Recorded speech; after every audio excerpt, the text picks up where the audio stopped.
Leģendu mednieki ir aizraujoši ekstrēms piedzīvojums uz riska robežas. Sirdī vēsturnieks un arheologs Māris leģendas meklē zem zemes.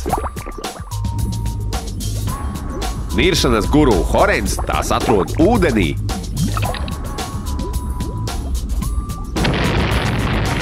Bet es, Roberts, kā vienmēr lidojumā. Mēs gribam noskaidrot, kas slēpjas aiz tautā dzīvajiem stāstiem par pagātnes notikumiem.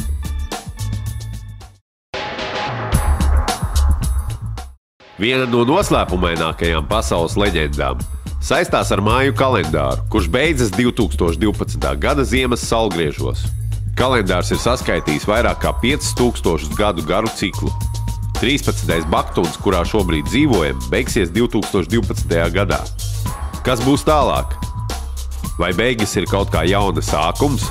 Vai 13. baktuns nesīs pasaules galu, kā tas daudz viet tiek popularizēts? Vai mēs ieiesim jaunā pavisam citādā laikmetā? Ar šādiem jautājumiem atgriezos no svelmainās un leģendu pārbagātās Meksikas, lai runātu ar mūsu pašu zinātniekiem par to, kas mūs sagaida 2012. gadā. Plānojot savu atvaļinājumu, vēl nenojautām, ka tas izvērtīsies aizraujošās leģendu medībās. Kamēr Māris turpināja meklēt tepat Latvijas zemē apslēptās bagātības, mēs ar Horenu devāmies uz tālo Meksiku, lai Karību jūrā nirtu pēc savām bagātībām.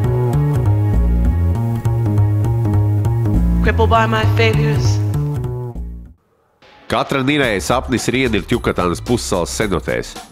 Pa ceļam uz sapņa piepildījumu iepazinām seno māju rituālus un tradīcijas. Mums ir pamatotas aizdomas, ka mūsdienās spēlētais hokejs, basketbols un arī volejbols ir cēlies tieši no seno indiāņu komandas spēlēm. Likās šaušalīgs rituāls, kurā spēles uzvarētājiem tikusi nocirsta galva.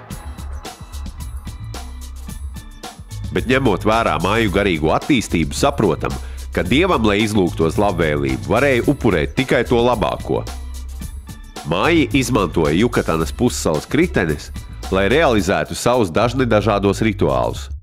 Lai izlūgtos lietus dieva labvēlību, upurakā tika mesti jauni zēni un meitenes. Senotes māji uzskatīja par vārtiem uz tumsas valstību, Šibalbu. Mēs pabijām šajā pazemes valstībā, kur zemūdens alas stiepjas pat vairāku kilometru garumā. Niršana senotēs gandrīzāk būtu piemērojama nokļūšanai paradīzē, ne ellē.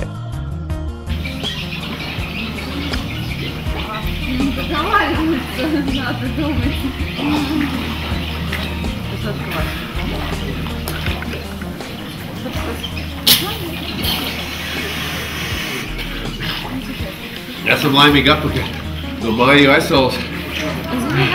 Un varam droši teikt, kas nav nirs alās, tas nav dzīvo. Tas nav nirs vispār.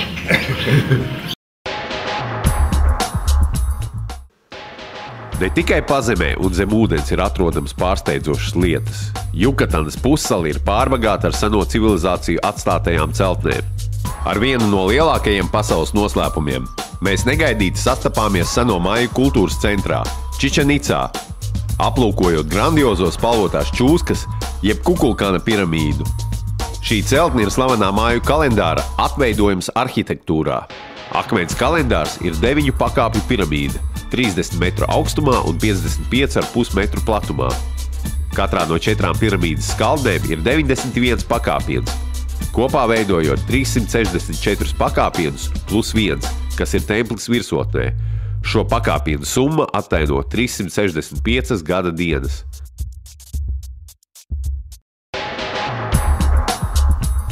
Jo piramīdās ir izbūvēti pakāpieni, piramīdas augšienē ir it kā altāra veida templis neliels, kur priesteris ir šajos gada laikos ir upurējis un sludinājis droši vien tautai neizprotamo kalendāro gudrību. Un uz šiem pakāpieniem it kā saule iezīmē ļoti īpatnēju šo gada laika kalendāru. Tas kalendārs kalpoja ne tikai civilām vajadzībām, bet kalpoja arī rituālām vajadzībām un debesu spīdekļu skaita novērošanai. Faktiski bija divas kalendāra sistēmas. Viena tāda mazākiem laika periodiem, kurā tika kombinēts gan saules gads, kurā viņi skaitīja 365 dienas, gan tās 260 dienu cikls. Un šie cikli atkārtojās ik pēc 52 gadiem. Un tas bija tāds kalendārs vairāk ikdienas lietošanai, rituāliem. Šeit ietilp mēnesgads. Šeit ietilpa sinodiskais periods, jeb tātad redzamais apriņķošanas periods Marsam, Jupīteram un Venērai. Tātad spožākajām planētām, kuras viņi novēroja.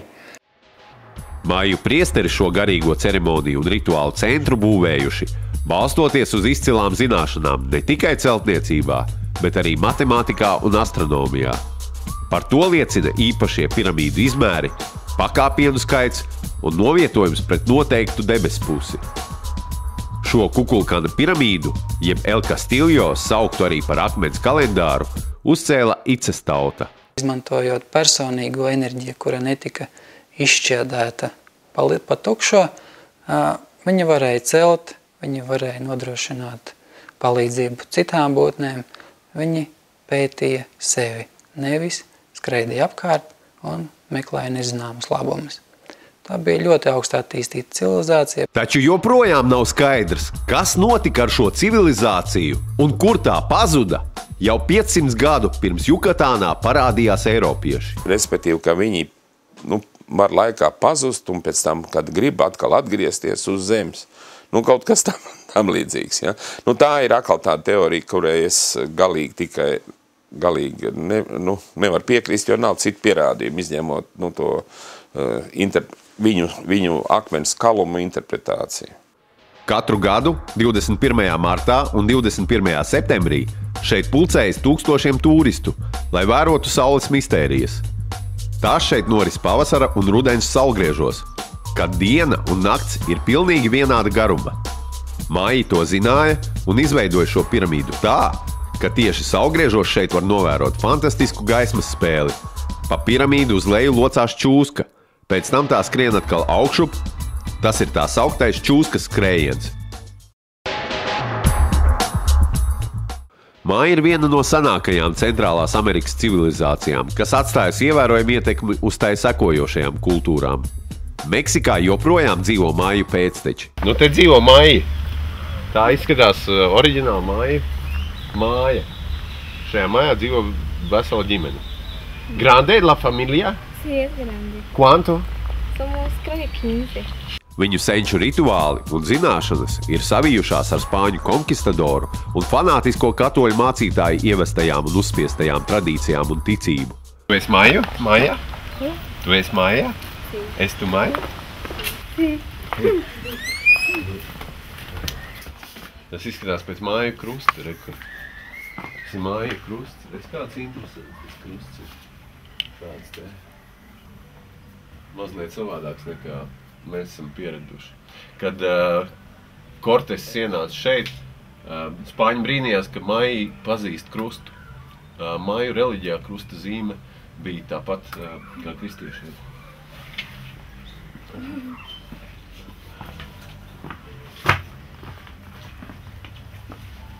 La otra casa? Sí. Sí? Casa? Vispār ir māja kultūra un civilizācija pat par sevi tādi diezgan mīklaini, jo viņi pēkšņi it kā nenoks kurienes uzrodās ar gatavām zināšanu sistēmām tā tālāk. Pēc tam tikpat mistiski no vēstures pazūd. Respektīvi ir tāda zinātnieku grupa, kas uzskata, ka māja ir ceļotāja laikā. Viņi lūk uzrodās it kā ne no kurienes, jo viņi tā arī viņiem ir, tajās zīmēs ir ierakstīts, ka viņi ir laika pavēlnieki. Kalendāri izveidoja civilizācija, kas pastāvēja laika posmā no mūsu ēras 250. līdz 900. gadam. Maija laiks un pirms tam Atlantīda, Lemurija. Tas bija laiks, kad vairāk dominēja enerģētiskā pasaule, nevis fiziskā. Būtnes vai cilvēki bija vērsti uz sevi, nevis uz apkārtējo pasauli, kā tagad. Jauna māja, jauna mašīna, jaunas tehnoloģijas, bet cilvēki bija vērsti uz sevi, sevis izzināšana, un tāpēc viņi zināja, kas viņiem piemīt, kas viņiem pieder, un tāpēc bija iespējams ieskatīties, sākot ar sevi, pasaules noslēpumu dzīlēs. Ko varētu nozīmēt tas, ka akmenī ierakstītais 5000 gadu ilgais kalendāra cikls beidzas? Protams, šobrīd pasaulē ļoti populāri ir pieminēt 2012. gadu, jo tad būs pagājuši šie 13 garie cikli, 13 baktuni, un ir arī precīzi izreikināts, ka tas notiek 21. decembrī, tātad ziemas saulgriežos. Dažādas informācijas sfēras, kas liecina to, ka ir jāpievērš vērība tam 12. gadam.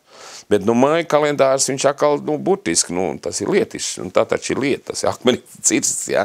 Tur neko pielikt, neko atņemt, un tur, lūk, tad parādās tās konkrētais datums. Ziemas saulgrieži, 22. decembris, jā. Daudzi šī kalendāra beigas pielīdzina pasaules galam. Senos laikos ir kaut kādā veidā ieplānots, ka Zeme veiks kvalitatīvas un kvantitatīvas izmaiņas savā enerģētikā, kuras pirmvēstneši vai priekšvēstneši ir jau redzami tagad. Bojā īstenībā nemaz tik daudz neaizies. Tie, kas būs gatavi pāriet uz nākošu attīstības pakāpienu, viņi pāries dzīvi. Tie, kas paliks šeit uz Zemes un turpinās iesākt to ceļu, šādā izskatā, kā Zeme atrodas pašlaik, tie paliks uz Zemes. Faktiski var teikt, ka Zeme sadalīsies. Daļa pāries uz Zemes dubultnieku, daļa paliks tepat. Var jau, protams, izdomāt pavisam trakas idejas, jā. Teiksim, ja radītais mūs ir radījis attiecībā pret savu realitāti virtuāli, tad viņš var vienkārši izslēgt to datoru, kurā mēs atrodamies. Redziet, man apmēram gadus 12 interesē labības piktogrammas. Un es palēnām viņas vācu un sistematizēju pa formu un tāpēc saturu. Un pēkšņi 2004. gada laikam parādās pilnīgi jauna tēma un parādās apļveida simetrija un kaut kāda tā kā hieroglifa. Īsāk sakot, ātri vien noskaidroja, ka tas ir māja kalendārs. Ja. Kāpēc pēkšņi 2004. gada augustā Anglijā netālu no slavenās Stonehenges parādījās piktogramma, kas attēlo māju divkāršo kvadrāta spirāli un jaguāra ķepas simbolu, kas māju mitoloģijā apzīmē ieeju aizsaulē. Vēlāk visdažādākajās zemeslodes vietās parādījās piktogrammas, kas attēlo māju kalendāra simboliku. Vai tās mūs par kaut ko brīdina? Informācija jau ir bezskaislīga. Ja? Un, ja jūs saņemat informāciju, ka jums bankā, teiksim, ir tik un tik daudz naudas, un pēc mēneša pie šāda te patēriņa jums vairs nebūs nauda, tā arī ir informācija, bet viņi var uzskatīt arī kā brīdinājumu. Lūk, jums vairs nebūs. Kaut gan, tas ir vienkārši elementārs fakts, ja.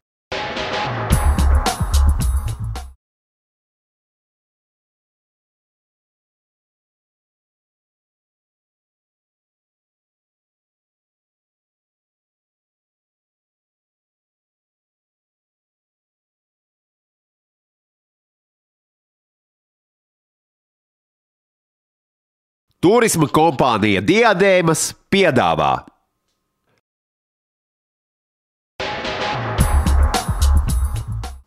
Tīmeklis ir pārpilns ar dažādām pastarās dienas versijām. Kaut cik pieejamos uzkūpējums, interpretācijas un tā tālāk. Ja? Šobrīd var teikt tā, ka internets ir pilns par tēma 2012. gadu. Jo, piemēram, ja kādreiz Krievulā internetā uzdev to, kas tad 2012. gadu, tur bija runa par pasaules čempionātu futbolā tikai, jā. Bet tagad jau ir ļoti daudz interpretācijas un raksts par to māju pareģojumu, jaunas ziņas un tā tālāk. Ja. Daudzi šī kalendāra beigas pielīdzina pasaules galam. Astronomi ziņo par diezgan interesantu situāciju, ka mūsu piena ceļa masas masas, galvenās zvaigžņu masas novietosies tādā kā rindā un veidosies pamatīgas masas enerģijas plūsmu uz mūsu Saules sistēmu.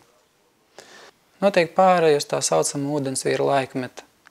Un ūdensvīra laikmeta simbolika ir ūdensvīrs no trauka, kuram līdz 2 strūklas, viena balta, viena melna, dzīvais un mirušais ūdens.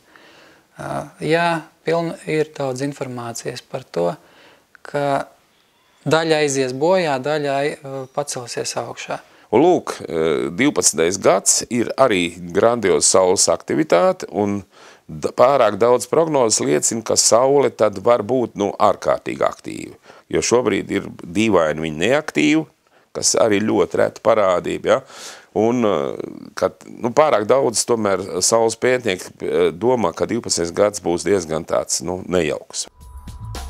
Viens no izskaidrojumiem par 2012. gada pasaules galu ir kādas planētas X esamība. Tāda iespēja nav izslēgta, ka Saules sistēmā būtu šāda planēta, kas pārvietojas pa ļoti izstieptu orbītu un parādās mūsu tūmā tikai reizi vairākos tūkstošos gadu. Tiek uzskatīts, ka viņa tātad Nibiru ienākdam Saules sistēmā izjaukšot šo te planētu kārtību. Planēta X, jeb Nibiru, dēvēta arī par 12. planētu, ir minēta seno šumeru kultūrā, kas pastāvējusi no 6000. līdz 3000. gadam pirms mūsu ēras. Pamatojoties uz šumēru rakstiem un atstātajiem arheoloģiskajiem pieminekļiem, esot secināts, ka senie šumēri kontaktējušies ar citplanētiešu rasi, kas dzīvo uz Saules sistēmas 12. planētas, kas pietuvojas Zemei reizi 3600 gados. Tas ir viens no Zemes civilizācijas, šīs cilvēku civilizācijas mātes aspekta. Ja ejam tālāk, tad tēva aspekts nāk no Siriusa, vadoties no tiem pašiem avotiem. Vai tam būs lemts atkārtoties, vai šī planēta ies gar Zemi maksimāli tuvā attālumā kādreiz nākotnē, to mēs redzēsim. Šie cilvēki, kas apgalvo, ka šī planēta eksistē, pēc viņam, ka šī planēta atrodas tur un ka viņa jau ir redzama, vai tūliņ arī pēc mēneša būs redzama. Ir liecības, ka daži astronomi pagājušā gadsimta 80. gadu sākumā pamanīja Nibiru, kas tobrīd atradies Saules sistēmas nomalē. To lieliski varēja novērot ar infrasarkano staru teleskopiem Kuipera joslā. Tagad šis debesu objekts tuvojoties Zemei un 2012. gadā varētu sasniegt Saules sistēmas iekšējo reģionu. Planēta X būs. Kāpēc, lai nebūtu, jā. Bet jūs ziniet, ka Latvijas universitātes zinātnieki strādā pie šīs programmas, lai mēs varētu novirzīt mūsdienas raķeti uz jebkuru tuvojošu objektu un viņā dot nelielu triecienu, lai atvirzītu no tās orbītas, kas būtu katastrofāla Zemei. Ir arī tehnoloģijas, kas ļauj šīs lietas novirzīt. Nibiru, ja planētas X tuvošanās izsauktie efekti ir ārkārtīgi bīstami ar saviem mērogiem. Miljoniem, pat miljardiem cilvēku varētu iet bojā zemestrīcēs, no bada, karos un milzīgu saules izvirdumu rezultātā. Nibiru piekritēji esot aprēķinājuši, ka tā Zemi sasniegs tieši 2012. gadā un apgalvo, ka jau 2009. gada maijā ar neapbruņotu aci varēs redzēt šo planētu X. Bet 2011. gadā pie debesīm būs redzamas 2 saules. Tas būs lielo kataklizmu sākums. Taču uz mūsu zemeslodes ir vietas, kuras šīs kataklizmas skars vismazāk. Vietas, kas ir tālu no krasta līnijām, augstākas par 100 metriem virs jūras līmeņa, bez akmenskalna grēdu klātbūtnes un vulkānu, kuri ir bijuši aktīvi pēdējo 10 000 gadu laikā klātbūtnes. Vietas, kuras neatrodas seismiski aktīvajās zonās. Latvijā tas varētu būt Gaiziņš. Tur novērošanas aparatūra tiek izstrādāta, unikāla novērošanas aparatūra, un šobrīd seko veselu dienesti, seko, jāsaka, pasaulē, lai to novērstu. Daudzi uzskata, ka NASA, ASV valdība un zinātnieki visā pasaulē slēpj Nibiru eksistenci, lai lieki nesatrauktu cilvēkus un iedzīvotos uz viņu rēķina. Nibiru izraisīs polu maiņu uz Zemes, kas stipri ietekmēs pasaules ģeogrāfiju. Ja notiks polu maiņa, tas grandiozi ietekmē cilvēku apziņu. Jo eksperimenti ar magnetiskam laukiem ir darīti pietiekoši. Ir uz dzīvniekiem, cilvēkiem. Ja? Tajā brīdī apmēram 2 dienas no cilvēka atmiņas daudz kas izzēsts. Otrakārt, vesela rinda cilvēki var kļūt nepiemērot jauniem apstākļiem. Viņi vienkārši var neizturēt. Ja šāds objekts Saules sistēmā ir, un ja viņš pienāk tuvu Zemē, vienalga vai kādai citai planētai reize šajā te laikā, kad viņš atrodas Saules tūmā, tad viņš neapšaubāmi jauc to pārējo planētu riņķošanas kārtību ar savu gravitācijas lauku, un tā būtu diezgan nestabila sistēma. Tad to savu magnētisko lauku viņš novirzīšot tātad šo Zemes polu. Tad nevar vienai planētai tad nevar būt tik spēcīgs magnētiskais lauks. It kā māju pareģojums pastāv uz to, ka tajā brīdī, kad beigsies garā rēķina kalendārs, notiks kaut kas slikts. Vai māji zināja par planētu X? Vai šie cikli kaut kādā veidā sakrīt? Kas ir šī mistiskā planēta, kura it kā ik pēc 3600 gadiem apciemo un satricina mūsu Zemes orbītu? Ja viņi ir tālu prom no Saules, šobrīd viņam iespējams redzēt. Bet tad tas būtu grūti saprotams izņēmums mūsu planētas sistēmā, kur visas planētas tomēr riņķo normāli, gandrīz vai pa apaļiem riņķiem apkārt. Un vēl šī planētas X, jeb Nibiru ideja jau tika diskreditēta pirms 5 gadiem. Ja Nibiru eksistētu un ieiet Saules sistēmā un izmainītu planētu orbītas, tad tajā pašā laikā, par cik Nibiru pēc lieluma ir apmēram salīdzināms ar šo pašu planētu lielumu, tad arī viņš arī pats tiktu novirzīts, pats Nibiru no savu ceļu. Dažos aprēķinos, kuri parādījās internetā, figurēja pat 2003. gads, kurš, kā mēs zinām, tomēr nepiepildījās. Tas laiks jau sen pagājis, ka viņai vajadzēja būt klāt, un tai katastrofai vajadzēja notikt, ir nekā. Bija paredzēts 15. maijā, ka viņa būs šeit klāt un lidos tuvu garām Zemē, mums būs plūdi, zemestrīces un visādas briesmīgas katastrofas. Šis datums pagāja un nekas nenotika. Un 2012. gads, manuprāt, ir tieši no šīs pašas sērijas. Ja būs pasaules galvas, tad ne no Nibiru, no asteroīda arī es domāju, ka nebūs, jo no kādas sadursmes, tāpēc, ka tagad tomēr pietiekami tam orbitām seko līdzi un tuvāko 20-30 gadu laikā neizskatās, ka kaut kas varētu būt. Planēta var tuvoties, bet uzskatu, ka nekādas briesmas un bojājienu nebūs. Bet ko tad iezīmē māju kalendāra beigas? Bet vai maz kāda sistēma beidzās, vai kāds laikmets, vai gadsimts. Tas ir tas pats, kas beidzās 20. gadsimts. Un, teiksim, ja mēs pierakstam ar 2 cipariem, ļoti bieži gadskaitļus pierakstam, ja? Tad sākās atkal no jauna 0, 0, 0, 1 un uz priekšu. Ar ko tas iezīmējās ar ļoti lielām svinībām, daudz šampāniešu un tā tālāk, bet ne jau pasaules galu. Būs laika gals, mainās laikmeti. Arī maijiem tā tas ir teikts, tas nav pasaules gais, tas ir laika gals, bet tā laika galā būs vesela rinda zīmīgi notikumi. Ja? Tas nav pasaules gals. Jo maijiem tieši otrādi šīs cikla beigas ir bijušas tāds pozitīvs moments, kā sākums kaut kam jaunam, un tie ir ļoti arī pamatīgi svinēti. Katram nākotnes brīdim ir neskaitāmi daudz varianti, kas ir atkarīgs no tā, kā mēs šajā brīdī rīkojamies, ko runājam, ko domājam. Cilvēki paši tagad veido savus nākotnes notikumus, un vai 12. gadā būs tāds milzīgs lēciens, vai attīstība un pārējais kādu citu līmeni notiks pamazām, tas ir atkarīgs no mūsu pašiem. Mūsu lielais Meksikas atvaļinājums ir vainagojies ar jaunu pieredzi un zināšanu uzkrāšanu. Latvijas ievērojamāko astronomu un pētnieku racionālās atbildes uz mūsu jautājumiem it kā vieš mieru dvēselēs, ka nekāds pasaules gals netuvojas. Beigsies tas seno indiāņu kalendāra lielais cikls un sāksies jauns. Taču zinot cilvēces mūžsanās bailes no pasaules gala, vienmēr atradīsies kāds, kas to veiksmīgi izmantos, lai iegūtu slavu, naudu un uzmanību. Arī mums latviešiem jau ir pieredze, kuru Jūlijs Lācis aprakstījis grāmatā Mūža meža maldi. Savulaik vairāki tūkstoši Latvijas baptistu, sekojot brīdinājumiem par tuvojošos pasaules galu, devās uz Brazīlijas džungļiem sagaidīt otro Kristus atnākšanu. Daudziem no viņiem šis ceļojums arī izvērtās par galu. Tomēr iespējams, ka mūs sagaida pārmaiņas. Par to liecina izmaiņas dabā, vērtību skalā un attiecībās. Bet to, vai 2012. gadā būs pasaules gals, jūs skaidri uzzināsiet ceturtdien, 2013. gada 3. janvārī, noskatoties Leģendu mednieku raidījumu.